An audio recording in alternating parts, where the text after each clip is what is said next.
The rebellion of the 200 Watchers ended with a massive, dark force descending upon the Earth to reclaim them. The celestial response was a systematic manhunt. The highest-ranking archangels were dispatched with a specific directive: locate every fugitive and secure them in locations where they could no longer influence human history. Ancient scribes documented the abyss and the deep as literal topographies, mapping a physical path through the Earth's crust toward a subterranean holding facility. These texts describe a universe designed with specialized interdimensional containment zones, layers of reality built specifically to house things that are too dangerous to be destroyed or set free. To understand the nature of this divine retribution, we have to track the fugitives through the strata of the ancient world to the very bottom of the cosmological map. The pursuit began at the exact coordinates where the Watchers first arrived, the snow-capped summit of Mount Hermon.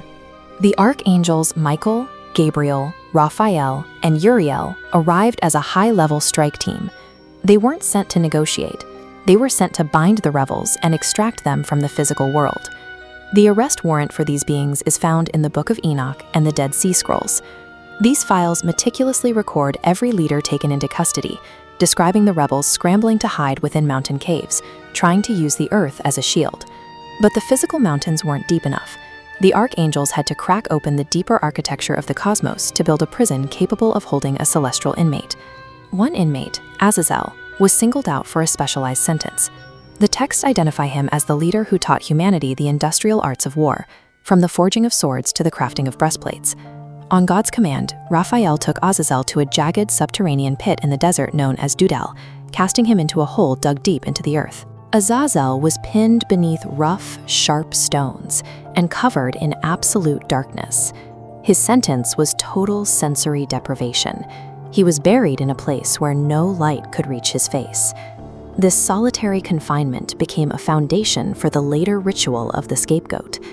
Every year, a goat bearing the community's sins was sent into a desolate, Azazel-like wasteland, a physical reenactment of this cosmic quarantine. Azazel's fate reveals the core mechanism of divine punishment in the ancient world: absolute, inescapable isolation from the rest of the living creation. While Azazel was buried alone, the archangels utilized a mass containment strategy for the remaining 200 Watchers. The New Testament uses the specific Greek term Tartarus to describe their destination. In the ancient world, Tartarus wasn't just a grave, it was a maximum security trench located at the bottom of the universe. The destination was the Great Deep, the primordial ocean, or Tehom, that existed beneath the pillars of the earth. The archangels anchored the Watchers here with everlasting chains, fixing them at the lowest possible point of the cosmological map. The Book of Enoch describes this place as a void that lacks the basic foundations of our world.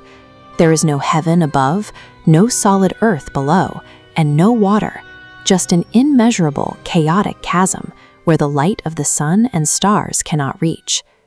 Tartarus functioned as the ultimate quarantine zone, built to hold reality-breaking threats in a state of suspended animation until the final day of judgment.